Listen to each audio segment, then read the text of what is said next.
નમસ્તે વિદ્યાર્થી મિત્રો, હું રવિ પટેલ આપ સર્વે વિદ્યાર્થી મિત્રોનું ઓનલાઈન પ્લેટફોર્મ પર હાર્દિક સ્વાગત કરું છું.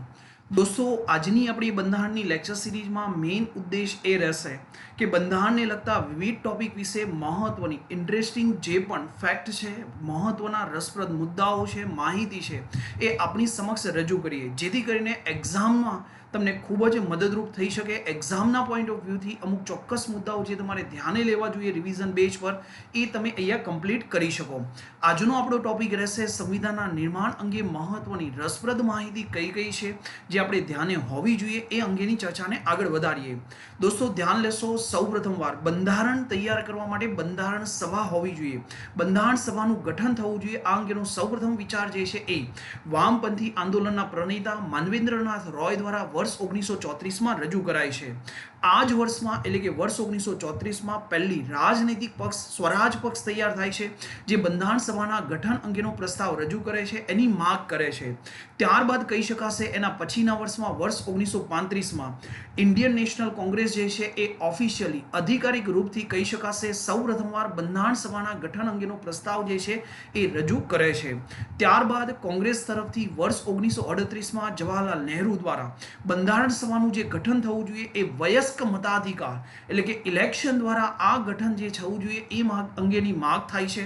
અને આ માગને કહી શકાશે કે બ્રિટિશર વર્ષ 1940માં ઓગસ્ટ પ્રસ્તાવ જે છે એની અંતર્ગત ઓલરેડી સ્વીકૃતિ આપે છે અને પહેલી વાર અધિકારિક રૂપથી સૈદ્ધાંતિક રૂપથી અહીંયા માન્યતા મળે છે કે હા, ભારતના બંધારણ માટે એક બંધારણ સભા રહેશે અને એ વસ્તુની પહેલી વાર માગ જે છે એ સ્વીકારવામાં આવે છે બ્રિટિશર દ્વારા, એ પણ ઓગસ્ટ પ્રસ્તાવ અંતર્ગત. ત્યારબાદ તમે દેખશો તો ક્રિપ્સ મિશન ભારતની અંદર વર્ષ 1942માં મોકલવામાં આવે છે, પણ એમાં રહેલા મુદ્દાઓ જે વિવાદાસ્પદ હતા એને ધ્યાને રાખીને ઇન્ડિયન નેશનલ કોંગ્રેસ અને મુસ્લિમ લીગ જે છે એ આ પ્રસ્તાવને શું કરે છે, અસ્વીકાર કરે છે, રિજેક્ટ કરે છે. ત્યારબાદ ફાઇનલી કહી શકાશે કે કેબિનેટ મિશન ભારતની અંદર આવે છે વર્ષ 1946માં અને ભારતની બંધારણ સભાનું જે છે એ નિર્માણ કરવામાં આવે છે, જે ભારતનું બંધારણ તૈયાર કરશે. આ અંગે કહી શકાશે જુલાઈ મહિનો 1946ના રોજ વેવેલ યોજના અંતર્ગત સમગ્ર ભારતની અંદર ચૂંટણી જે છે એનું આયોજન થાય છે અને એના પરિણામ સ્વરૂપે કહી શકાશે કે બંધારણ સભા જે છે એ ગઠિત થાય છે. સૌ પ્રથમવાર તમે દેખશો તો કહી શકાશે બ્રિટિશ પ્રાંત તરફથી આવી રહેલ મેમ્બરની સંખ્યા 296 હોય છે અને દેશી રજવાડા તરફથી આવી રહેલા મેમ્બરની સંખ્યા 93 હોય છે. અહીંયા મહત્વની બાબત ધ્યાન રાખશો, બંધારણ સભામાં બંને પ્રકારના સભ્ય તમને દેખવા મળશે, ચૂંટાયેલ સદસ્ય અને નિમણૂક પામેલ સદસ્ય. પ્રાંત તરફથી આવી રહ્યા છે એ ઇલેક્શન દ્વારા પરોક્ષ પદ્ધતિથી આવી રહેલા સભ્ય છે, જ્યારે દેશી રજવાડાથી આવી રહેલા સભ્ય જે છે એ રાજા દ્વારા નિમણૂક થઈને આવી રહેલા સભ્ય ગણાશે. અને ટોટલ આપણી બંધારણ સભા જે સૌ પ્રથમવાર અખંડ ભારત માટે તૈયાર થાય છે એની કુલ મેમ્બર સંખ્યા, કુલ સભ્ય સંખ્યા કેટલી હોય છે? 389 હોય છે. ધ્યાન લેશો દોસ્તો, હજુ અખંડ ભારત છે, વિભાજન અંગેની બાબતને આગળ નથી વધારાઈ. જ્યારે આ બંધારણ સભાનું ગઠન થાય છે ત્યારે કહી શકાશે કે મુસ્લિમ લીગ દ્વારા આનો વિરોધ થાય છે, અલગ પાકિસ્તાનની માંગણી જે છે એ પૂરજોશમાં આગળ વધારે છે અને આપણને ખ્યાલ છે કે માઉન્ટ બેટન એટલે કે કહી શકાશે 3 જૂન પ્લાન અંતર્ગત કહી શકાશે અખંડ ભારતનું વિભાજન થાય છે. પરિણામ સ્વરૂપે કહી શકાશે કે બંધારણ સભાની અંદર મેમ્બરની સંખ્યા ઘટશે, કારણ કે વિભાજન થયું છે તો જે ક્ષેત્ર પાકિસ્તાનમાં ગયું છે એના મેમ્બરની સંખ્યામાં અહીંયા ઘટાડો દેખાશે. નવી એક કહી શકાય સંખ્યા આપણી સમક્ષ આવે છે, જે હાલનું ભારત છે એના માટે બંધારણ બનાવવા માટે કાર્ય કરશે બંધારણ સભા. એ સંખ્યા બને છે 299.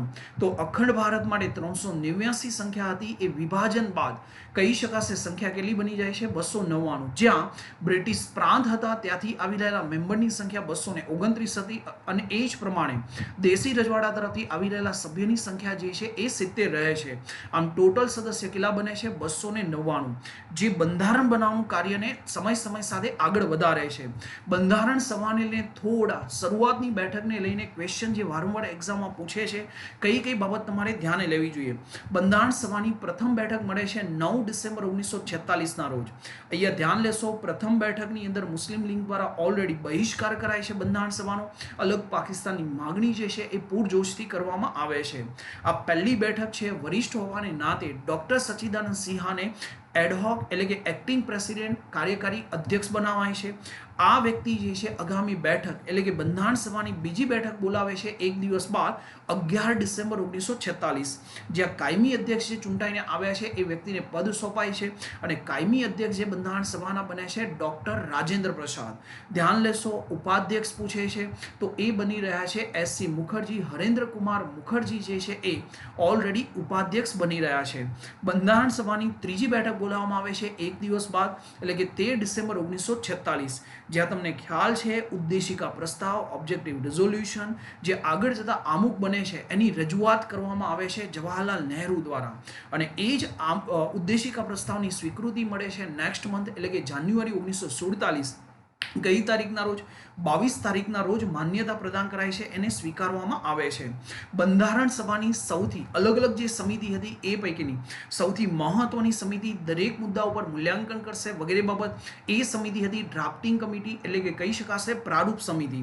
આ પ્રારૂપ સમિતિના અધ્યક્ષ હતા ડોક્ટર BR આંબેડકર, જેમનું મહત્વનું યોગદાન બંધારણના નિર્માણની અંદર રહેલ છે. કહી શકાશે ડ્રાફ્ટિંગ કમિટી પ્રારૂપ સમિતિનું ગઠન કઈ તારીખે થાય છે તો 29 ઓગસ્ટ 1947ના રોજ આનું ગઠન થાય છે. ત્યારબાદ તમે દેખશો તો અલગ અલગ 12 અધિવેશનમાં સંપૂર્ણ બંધારણ સભાનું કાર્ય જે છે એ પૂર્ણ થાય છે અને સમગ્ર બંધારણ જે છે એને 3 વાર વાંચનમાં લેવાય છે. પ્રથમ વાર વાંચનમાં લેવામાં આવે છે 4 નવેમ્બર 1948ના રોજ અને 5 દિવસ સુધી વાંચન ચાલે છે જ્યાં સામાન્ય ચર્ચા થાય છે વગેરે બાબત. દ્વિતીય વાંચન જે થાય છે એ નવેમ્બર 1948 થી લઈને ઓક્ટોબર 1949 સુધી અને અંતિમ વાંચન જે સ્વીકૃતિ માટે જવાબદાર બને છે કહી શકાશે તૃતીય વાંચન જે થાય છે એ 14 નવેમ્બર 1949ના રોજથી સ્ટાર્ટ થાય છે અને 26 નવેમ્બર 1949 આ એ દિવસ છે જે દિવસના રોજ આપણા બંધારણ સભા દ્વારા બંધારણને સ્વીકારવામાં આવે છે. માટે તમને ખ્યાલ હશે કે 26 નવેમ્બર કાયદા દિવસ તરીકે પણ ઉજવાય છે. કેમ તો બંધારણ એ દેશનો સુપ્રીમ લો સર્વોચ્ચ કાયદો છે અને ધ્યાન લેશો 26 નવેમ્બરને બીજું પણ એક નામ આપવામાં આવ્યું છે બંધારણીય દિવસ, કોન્સ્ટિટ્યુશનલ ડે તરીકે પણ ઓળખવામાં આવે છે. આ દિવસ એ છે 26 નવેમ્બર જે દિવસના રોજ તૃતીય વાંચનનો અંતિમ દિવસ જ્યાં ડોક્ટર BR આંબેડકર દ્વારા એક રેઝોલ્યુશન પ્રસ્તાવ રજૂ કરવામાં આવે છે જેનું ટાઇટલ હોય છે the constitution as a settle by the assembly પાસ. અને આ વસ્તુના પ્રસ્તાવ સાથે 26 નવેમ્બરના રોજ કહી શકાશે કે બંધારણ જે છે એને સ્વીકારવામાં આવે છે. બંધારણ જે દિવસે સ્વીકારવામાં આવે છે એ દિવસે 299 સભ્યો પૈકી 284 સદસ્ય હાજર હોય છે.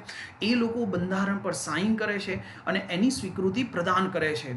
મહત્વના ડેટા ધ્યાન રાખજો, વન લાઇનરના ભાગરૂપે બંધારણ સભામાંથી પૂછે છે કે બંધારણ સભાનો કુલ નિર્માણ સમય કેટલો છે. 9 ડિસેમ્બર 1946ની પ્રથમ બેઠકથી લઈને અંતિમ વાંચનમાં સ્વીકૃતિ મળે છે 26 નવેમ્બર 1949. આ વચ્ચેનો ડ્યુરેશન દરમિયાન સમયગાળો દેખશો તો 2 વર્ષ 11 મહિના 18 દિવસ દેખવા મળશે જેને બંધારણનો કુલ નિર્માણ સમય કહેવાશે. ત્યારબાદ કહી શકાશે બંધારણના ઘડવૈયા અલગ અલગ 60 દેશના બંધારણ પોતાના અવલોકન માટે સાથે લઈને બેઠા હતા. અંદાજિત એક કુલ ખર્ચ જે છે એ બંધારણના નિર્માણનો 64 લાખ એટલે કે 64 લાખ રૂપિયા આવે છે. ત્યારબાદ એક સિમ્બોલ તમારી બાજુમાં અહીંયા રજૂ કર્યો છે જે શું છે બંધારણ સભાનો સિમ્બોલ છે જે તમને એનાલિસિસ બેઝ પર દેખવા મળશે. અખંડ ભારત જે છે એનું પિક્ચર દેખવા મળે છે અને મહત્વનું એક એનિમલ એટલે કે કહી શકાશે કે એલિફન્ટ હાથી જે છે એનું ચિહ્ન તમને બંધારણ સભાના સિમ્બોલ તરીકે દેખવા મળશે અને નીચે લખાયેલા શબ્દ જે છે એ છે ઇન્ડિયા. ત્યારબાદ તમે દેખશો તો બંધારણ સભાની અંતિમ બેઠક 14 જાન્યુઆરી 1950ના રોજ મળે છે અને ત્યારબાદ બંધારણ સભા કયું કાર્ય કરે છે તો એક અંતરિમ સંસદ તરીકે જ્યાં સુધી સંસદની રચના ન થાય ત્યાં સુધી કાયદા બનાવવાની જવાબદારી સંભાળે છે. સામાન્ય ચૂંટણીનું ભારતમાં આયોજન થાય છે 26 જાન્યુઆરી 1950 થી લઈને 51-52ના વર્ષ સુધી ચાલે છે અને એપ્રિલ 1952માં અંતરિમ સંસદનું અસ્તિત્વ સમાપ્ત કરી કહી શકાશે મે 1952માં ચૂંટાયેલ સંસદના જે સભ્યો છે એ ગૃહને સ્ટાર્ટ કરે છે અને એ સંસદ અસ્તિત્વમાં આવે છે. ટોટલ બંધારણનું જે નિર્માણ થઈ રહ્યું છે આ બંધારણ સભામાં મહિલા સદસ્ય સંખ્યા જે છે એ ટોટલ 15 એટલે કે 15 હતી. ત્યારબાદ તમને ખ્યાલ હશે કે 26 જાન્યુઆરી 1950ના રોજ આ બંધારણને શું કરવામાં આવે છે અમલમાં મૂકવામાં આવે છે અને જે દિવસે અમલમાં મૂકવામાં આવે છે એ દિવસ એટલે કે 26 જાન્યુઆરીને આજે આપણે પ્રજાસત્તાક દિવસ તરીકે સેલિબ્રેટ એટલે કે ઉજવણી કરી રહ્યા છે. જ્યારે બંધારણ અમલમાં આવ્યું ત્યારે બંધારણના ઘડવૈયા દ્વારા મૂળ બંધારણમાં 22 ભાગની રચના કરાઈ હતી, 395 અનુચ્છેદની રચના કરાઈ હતી અને 8 અનુસૂચિની રચના હતી.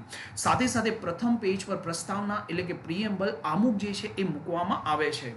આ જ પ્રમાણે કહી શકાશે સમગ્ર બંધારણ સભાનું કાર્ય જે ચાલ્યું હતું એ અલગ અલગ 12 અધિવેશનમાં ચાલ્યું હતું અને અલગ અલગ 167 બેઠકો દ્વારા સંપૂર્ણ બંધારણ સભાનું કાર્ય શું થાય છે, પૂર્ણ થાય છે.